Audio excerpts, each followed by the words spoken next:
அஸ்ஸலாமு அலைக்கும் respected viewers. நேத்து எனக்கு தெரிஞ்ச ஒரு நபர் எனக்கு ஒரு விஷயம் வந்து ஷேர் பண்ணியிருந்தாரு.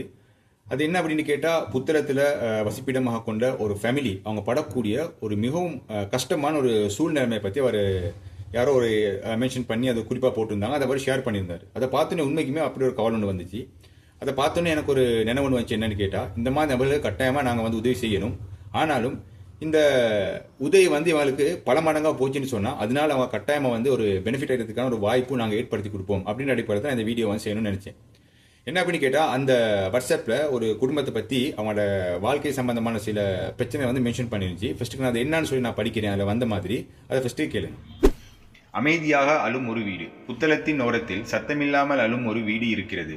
அந்த வீட்டில் ஒரு காலத்தில் சிரிப்பு இருந்தது. ஒரு அப்பாவின் குரல் இருந்தது. என் பிள்ளைகள் நன்றாக வாழணும் என்ற ஒரு சாதாரண மனிதனின் பெரிய கனவு இருந்தது. அவர் ஒரு வாடகை ஆட்டோ ஓட்டுநர். மழையிலும் வெயிலிலும் ஓடி சம்பாதித்தார். தன் சோர்வை வீட்டின் வாசலில் விட்டுவிட்டு மகள்களின் சிரிப்பை மட்டும் உள்ளே எடுத்துச் சென்றார். ஆனால் வாழ்க்கை அந்த வீட்டை மெதுவாக சோதிக்க தொடங்கியது. முதலில் அந்த வீட்டின் அம்மா நோய்வாய்ப்பட்டார். நீரிழிவு, சிறுநீரக பிரச்சனை. மருத்துவமனை படுக்கை அவரின் இரண்டாவது வீடாக மாறியது. 3 மகள்கள் அம்மாவை சுற்றி சுற்றி நின்றார்கள். அவர்கள் வயதில் இருக்க வேண்டியது எல்லாம் பாட புத்தகங்களுடன் மட்டுமே. ஆனால் அவர்கள் கற்றது மருந்து நேரங்களையும் டாக்டரின் வார்த்தைகளையும் மட்டுமே. அதில் ஒரு மகள் தன் வலியை மறைத்து தாயின் கையை பிடித்து காத்திருந்தாள். ஒரு நாள் அவள் சொன்னாள், அம்மா, விழா பக்கத்தில் வலி தாங்க முடியவில்லை என்று. அந்த ஒரு சொல் அந்த குடும்பத்தின் உலகத்தை உடைத்தது. ஆம், அவளுக்கு புற்றுநோய், அதுவும் 4ஆம் நிலை. தாய் ஒரு படுக்கையில், மகள் மற்றொரு படுக்கையில். மருத்துவமனை சுவர்கள் அவர்களின் கண்ணீரை பார்த்து அழுது கொண்டிருந்தது. இவையெல்லாம் நடக்கும் போது அந்த அப்பா அமைதியாக நெஞ்சு வலியை தாங்கிக் கொண்டிருந்தார். இப்போ நான் எனது உடம்பை பார்த்துக்கிட்டா என் குடும்பத்தை யார் பார்ப்பாங்க அப்படி என்று அவர் எண்ணியிருப்பார். டாக்டர் சொன்ன அத்தனை பரிசோதனைகளும் பின்னோக்கி தள்ளப்பட்டன. குடும்பத்தின் துயரம் முன்னிலையில் இருந்தது அந்த ஏழை ஆட்டோ ஓட்டுநருக்கு. ஒரு நாள் அந்த குடும்பத்தின் அப்பா விழுந்தார். மீண்டும் எழவே இல்லை. அந்த வீட்டின் தூண் அமைதியாக இடிந்து விழுந்தது. இப்போது அம்மா கண் பார்வை இழந்த நிலையிலும் விதவை கடமையில். ஒரு மகள் புற்றுநோயுடன் போராடுகிறார். மற்றொரு மகள் தன் உடல்நிலை பற்றி பயத்தில். இளைய மகள் பள்ளி புத்தகத்தை திறந்தாலும் மனம் மருத்துவமனையில் தான். அவர்கள் கேட்பது ஆடம்பர வாழ்க்கை அல்ல, வாழ ஒரு வாய்ப்பு மட்டும்தான். ஒரு நாளுக்கு 1000 ரூபாய் கூட அவர்களுக்கு பெரிய விஷயம். இது ஒரு கதை அல்ல, யாரோ எழுதும் நாவல் அல்ல. இது ஒரு வீட்டின் உண்மையான அழுகை. இது கதை அல்ல, இது முற்றிலும் உண்மை. இது நடக்கிறது இப்போது நம்மை சுற்றியே, அதுவும் புத்தளத்திலேயே. தந்தை புத்தளத்தில் பிறந்து தில்லையடியில் வசித்து அண்மையில் மௌத்தாகியவர். மகள் சதா புற்றுநோயுடன் போராடுகிறார். மூத்த மகள் ஆஷிரா பரிசோதனையில். இளைய மகள் 11ஆம் ஆண்டு மாணவி. தாய் கடுமையான உடல்நிலை பிரச்சனையுடன். உங்கள் ஒரே ஒரு உதவி ஒரு குடும்பத்தின் இருளில் ஒரு விளக்காக மாறலாம். அதை தொடர்ந்து இந்த விஷயத்தை நான் பார்த்துட்டு இது சம்பந்தமான யாராவது ஒரு நபர் இருக்கான்னு சொல்லி அவங்களோட கண்டெக்ட் வந்து எடுக்கிறதுக்கு ட்ரை பண்ணினேன். அப்படிக்கும் போது எனக்கு ஒரு கண்டெக்ட் நம்பர் ஒன்று கிடைச்சிச்சு. அது மட்டும் இல்லாமல் அவங்களோட பேங்க் டீடைல்ஸ் வந்து கிடைச்சிச்சு. ஆனால் இந்த விஷயத்தை நான் வந்து உறுதிப்படுத்திக்கிறதுக்கு இந்த கண்டெக்ட் நம்பர் வந்து தந்தாங்களே, அந்த நம்பர் கூடியவரோட வந்து பேசி இந்த விஷயத்தை நாங்கள் உறுதிப்படுத்திக்கிறோம் அப்படின்ற அடிப்படையில் நான் வந்து அவருக்கு ஒரு கால் பண்ணினேன். அஸ்ஸலாமு அலைக்கும்.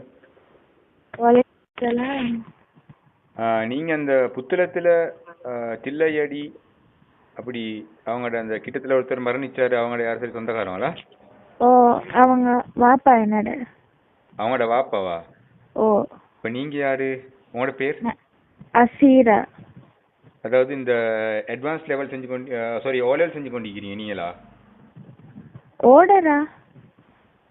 அப்படியா? அந்த அந்த அக்கௌண்ட் டீட்டெயில்ஸ் வந்து தந்துச்சு, அது சம்பந்தமாக கொஞ்சம் கேட்க தான் உங்கள்ட்ட எடுத்தேன். ஆஹா. அது வந்து இப்போ உங்களோட பேர்ல இருக்குது அந்த அக்கௌண்ட்? ஓ, என்னோட பேர்ல தான் இருக்குது, அசீராண்டு. சரி. இப்போ நான் வந்து இந்த மெசேஜ் வந்து எனக்கு நேற்று வந்து பார்க்க கிடைச்சிச்சு. அதே தொடர்ந்து என்னையால முடிஞ்ச ஒரு உதவி ஒன்று செய்வோம்னு சொல்லி தான் நான் உங்களுக்கு வந்து கால் பண்ணினேன். ஆஹா. மற்றது உங்களோட வாப்பா இப்போ அப்படி மௌத்தா போயிட்டு எவ்வளோ நாள்? 11 நாள் இன்றைக்கு. கிட்டத்தட்ட தான் மௌத்தா போனாரா? ஓ. சரி, இன்ஷா அல்லாஹ் அல்லாஹ்வால புரிந்து கொள்வான். நிச்சயமா ஜன்னத்துல் ஃபர்தௌஸ் பெரிய ஒரு உயர்ந்த அந்தஸ்து அல்லாஹ் மறுமையில வச்சுப்பான். இப்போ உங்களோட உம்மாவுடைய நிலைமை எப்படி? உமா தங்கச்சியோட அந்த மகரகமையில தங்கச்சிக்கு கேன்சர். ஆஹா. மகரகமையில. அப்படியா? ஓ. சரி சரி சரி சரி. சரி, இன்ஷா அல்லாஹ் நான் வந்து என்னால் முடிஞ்ச உதவியை வந்து நான் உங்களுக்கு கட்டாயம் நான் செய்கிறேன். சரி. சொன்னா ஒரு உதவி ஒன்று செய்யுங்க. ஓ.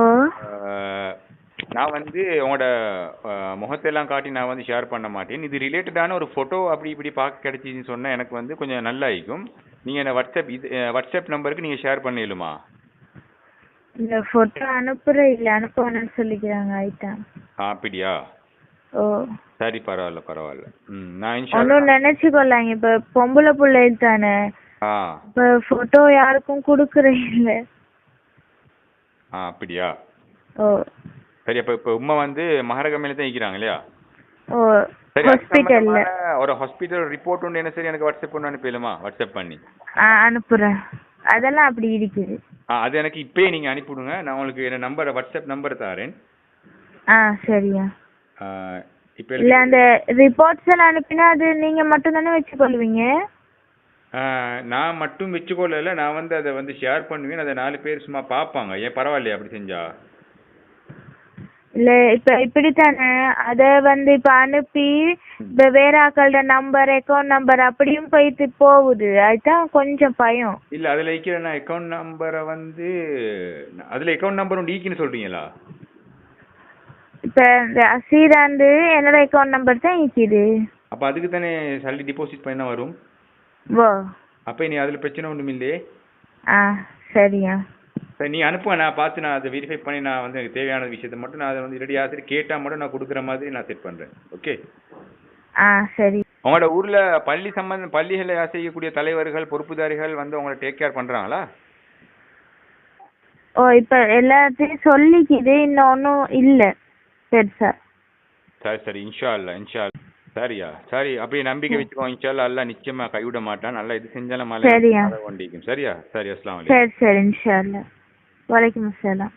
அல்லாஹ் குர்ஆன்ல சொல்லும்போது நீங்கள் நேசிக்கும் பொருளிலிருந்து தானம் செய்யும் வரை நீங்கள் நன்மை பெற மாட்டீர்கள் அப்படின்னு சொல்றோம். அதாவது நாங்க மத்தவங்களுக்கு இந்த மாதிரி நேரத்துல அல்லாஹ்வுக்காக நாங்க ஈக்கிறத கொண்டு உதவி செஞ்சேன்னு சொன்னா நாளைக்கு நிச்சயமா எங்களுக்கு ஒரு பிரச்சனை வரும்போது அல்லாஹ் ஈக்கிறான், நிச்சயமா எங்களை வந்து ஏதோ ஒரு வகையில காப்பாற்றுவான்றதுல எந்த ஒரு சந்தேகமும் இல்லை.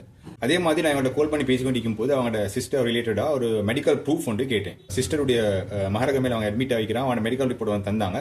அவளை அங்கே வச்சுக்கொண்ட ஒரு கோரிக்கை என்னன்னு கேட்டது, யாரையும் ஷேர் பண்ணுங்க. ஏன்னு கேட்டால் இதை வந்து அவங்க எடுத்து அது மூலியமா அவங்க வந்து காட்டி இப்படி வந்து போலியா வந்து சல்லி அவங்களோட அக்கௌண்ட்டுக்கு வந்து எடுத்துக்கொள்றாங்க.